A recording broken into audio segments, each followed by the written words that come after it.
The opinions expressed are those of the host. The material is for informational purposes only. It does not constitute investment advice, and it is not intended as an endorsement for any specific investment. Visit crestmontpw.com for more details. Welcome to the Ascent. This is Sam McGee, and this show is brought to you by Crestmont Private Wealth. We have offices in Houston, Texas, and Boerne, Texas, 604 South Main in Boerne, and One Riverway in Houston, Texas. Today we're going to be talking about a couple subjects. First, some of the things that have changed over what I've seen in the last 10 years relative to the pandemic, COVID, and how all this relates to in-office, hybrid work, remote work, and just general business etiquette, okay?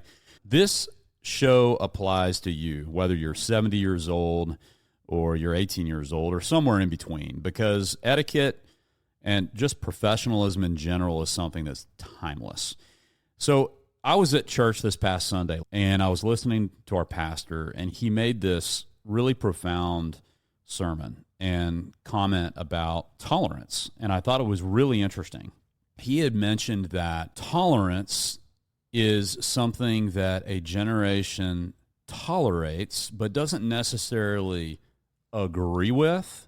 It just is like a slippery slope of where you go when you're starting to enter into new uncharted territory with something. And then the next generation comes up and has acceptance of what was previously tolerated. And I thought that was really profound. And it's not all negative. There's positive pieces to this too. It could be use of technology. Today, technology is a part of our life, and there's good parts and bad parts. It's not all negative. I'm going to talk a little bit about that and how that relates to in-office versus hybrid versus remote, okay? So let's go back to 2019 and prior. And yes, believe it or not, there was remote work. Tons of people that are in sales positions all over the United States that have to fly everywhere, where companies were willing to put them near a major hub for good reason, good economic reason. They understood the company's values, they understood the company's products, the services, and they just needed to be close to an airport, and they were the right person in the right seat to go and do that job. Not a big deal. What is a big deal? A big deal is when you have an entire country go into lockdown and you have a emerging workforce that comes out of college. Think about how many people, either college or high school or technical school, coming out into the workforce during 2020 and 2021, all right? And imagine this is your first job, and you're coming out and you're dictating the tempo. It's, hey, I need to work from home, and this is what I need to do, and I'm going to have these special circumstances. That was not normal. And very recently, the Wall Street Journal had an article that referenced the 400 top CEOs in America believe that 80% of their workforce is going to be completely back to office within the next 3 years. Okay, that's a pretty staggering stat. And in my opinion, this is my opinion only, I believe that is smart. It is very difficult to collaborate. It's very difficult to advance your career being on a screen, not developing relationships. Very important. But I find it so interesting that there's still an expectation when you go and you interview folks that there's going to be some sort of remote or hybrid option in a service industry in particular that requires collaboration, requires teamwork, and requires in-service work with your clients. And I'll just use us as an example. So we're in the service-based industry. We are definitely in the face-to-face industry, meaning that we're developing relationships with wealthy families, with folks that are entrusting us to manage their money. So that in-person dialogue, that partnership with our clients, that in-person collaboration in the team and with the client is so vital. This message is really to help those business owners out there that may be struggling with the same thing that we see when we interview, is this concept that we're supposed to provide this remote or hybrid schedule for something that is in an industry that, quite frankly, that doesn't work. Now, there are firms that do it, Sure, even in my industry, there's firms that do it. It's just not what we choose to do. Now, why do I bring this up? The reason I bring this up is because I think that it is a dichotomy in the workforce that really is a source of friction. It's a source of friction for some folks that don't quite get it, that are interviewing for positions and expecting that they can have an enmeshed work-life situation. All right, so this is a bit of an offshoot, but let's say you go into a counter service restaurant, anywhere. You go in and you order a hamburger, some fries, and a drink, and they flip around that iPad in front of you and they go, it's going to ask you a few questions. How's your day going? And it has 3 options: 20% tip, 30% tip, 40% tip, and other. Look, let's be real, okay? I don't know where that started, but that is not the earn it culture. That is definitely not it. And what we're talking about today is real. It's about elasticity of demand for people's services. And let's also be real that during the pandemic, the elasticity of demand for services and people willing to work was extremely high. So there was people that were willing to hire anyone who would flip around that iPad or do something to help your business survive, because it was the Great Resignation, right? Well, that's changed, okay? We're not living in 2020. We're not living in 2021. That elasticity of demand is going back to a little bit more normal level. And that's why I'm sharing business etiquette, basic business principles about what to do and who to look for in hiring, both from the applicant side and the employer side. You know, the other thing to talk about is, this disconnect of someone that may be a really valuable player in an organization. Now, we're talking close to the clients, close to the revenue source, maybe has a patent on something. They're extremely valuable. They're a key employee. Well, is that person going to be able to maybe have that hybrid remote situation? Yeah, probably, if their employer is okay with it.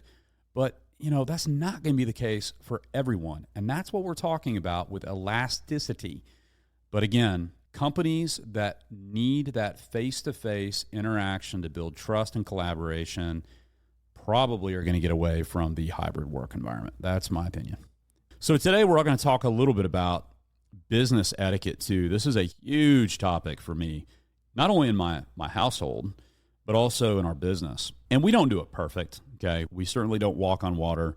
There are countless examples of where we fail well, is what we call it. But I do think business etiquette is something that is so vital to differentiate yourself as a professional, as a business owner, as a kid who wants an internship one day. So if you're listening and you're 15 years old through 70 years old, I really do think that having a page out of the playbook from the silent generation and Generation X is a good thing. Stand out. And here's the way to do it. Thank you notes, okay? I'm going to get on my soapbox on thank you notes. Very important. Somehow, back to the concept of tolerance and acceptance, we tolerated as a society that it was okay to receive a thank you by email or text for something significant. Now, you have to decide what is significant in your world, in your business, or in your professional life, and what is insignificant. But believe me, do yourself a favor and take a page out of the silent generation and Generation X, send a thank you note, personalized thank you note, handwritten. That'll help you stand out.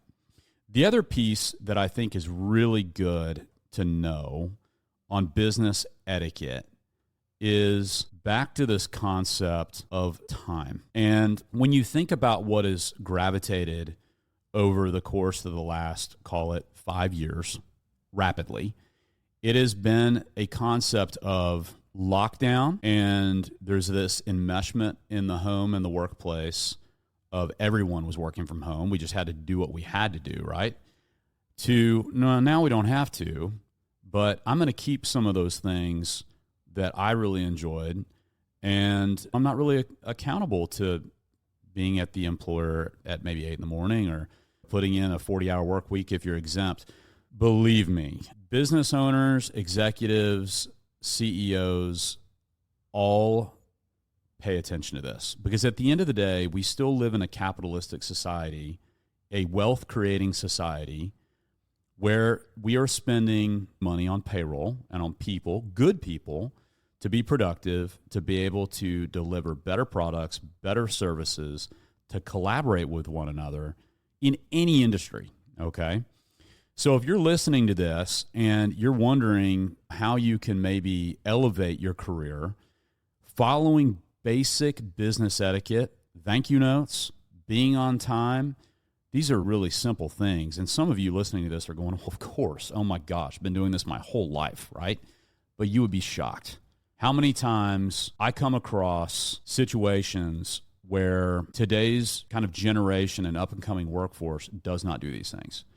And it will separate you. If you're looking to advance your career, going and checking out a book on business etiquette out at the public library or at the bookstore would go a long way. When I was at Bank of America Private Bank back in 2002, I trained up in Clayton, Missouri. Beautiful place, by the way. And we actually had a 2-day session by a consultant on personal and business etiquette. And at first I thought, man, this is insulting. Like, why would I do this? It became very evident to me and very clear throughout that process. The reason they did that is they wanted a consistent experience across their workforce with all their clients. They want a consistent product, a consistent service. When you are working somewhere, it's so important to follow their protocols and follow business etiquette, thank you notes, being on time, doing things to stand out so you can serve better, which, by the way, increases your wealth. Because if you're doing things well in a particular industry, do you think you're going to get promoted? Do you think you're going to stand out? Do you think you're going to get a bigger raise? Absolutely, in my opinion.